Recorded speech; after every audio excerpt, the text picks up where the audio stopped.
नमस्ते। शाश्वत आयुर्वेदम में आप सभी का स्वागत है। इस वीडियो में आज हम बात करने वाले हैं some easy and authentic Ayurveda tips to get relief from your menstrual pain. जी हाँ, डिस्मेनोरिया, क्रच्छार्दब, महीने के समय होने वाली पीड़ा आज के समय में बहुत कॉमन हो गई है। बहुत सारी महिलाएं और गर्ल्स इससे पीड़ित रहते हैं। तो हम घर पर ऐसा क्या कर सकते हैं जो इजी एंड ऑथेंटिक हो और हमें इस पेन से काफी हद तक रिलीफ भी दे। इस वीडियो में आज हम जानेंगे इन्हीं सारे पॉइंट्स के बारे में।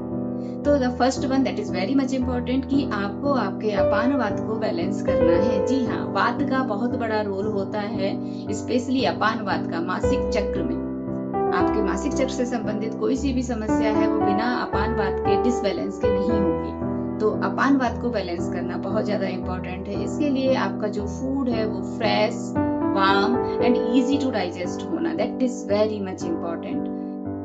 Cold drinks, junk foods, spicy foods specially इस समय पर अवॉइड करना ही है। अगर आप नहीं करेंगे तो कहीं ना कहीं वो आमा उत्पन्न करेंगे, कॉन्स्टिपेशन क्रिएट करेंगे और वो दोनों चीजें आपके पेन को एग्रावेट करेंगे ही। तो that is the first one, that is very much important point, that is balance your apana वात।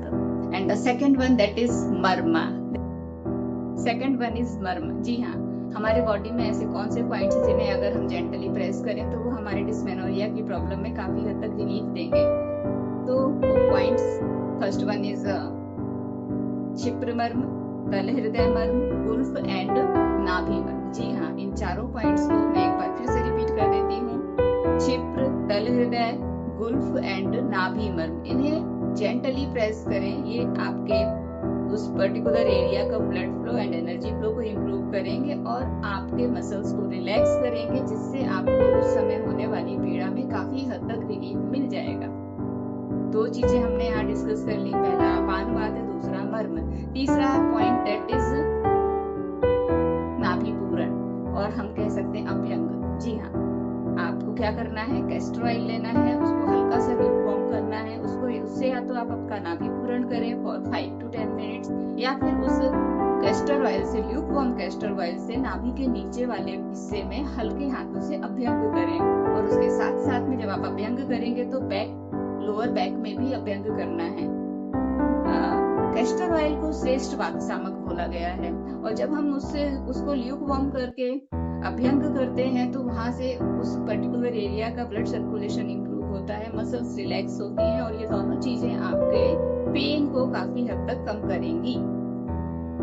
Castor oil application. And the fourth one that is take proper sleep and take proper rest. जी हाँ, आयुर्वेदा में जो रजस्वलाचर्या का वर्णन किया गया है उसको फॉलो करें।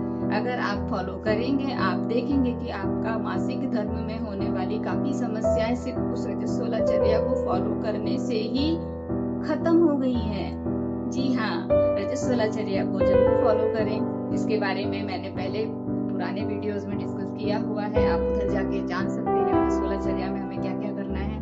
And the last one that is abdominal breathing या डायफ्रामेटिक ब्रीदिंग। जी हाँ, जब आप एब्डोमिनल या डायफ्रामेटिक ब्रीदिंग करते हैं तो एब्डोमिनल एरिया का ब्लड सर्कुलेशन इंप्रूव होता है, वहाँ की मसल्स रिलैक्स होती हैं और ये दोनों चीजें आपके पेन को काफी हद तक कम कर सकती हैं।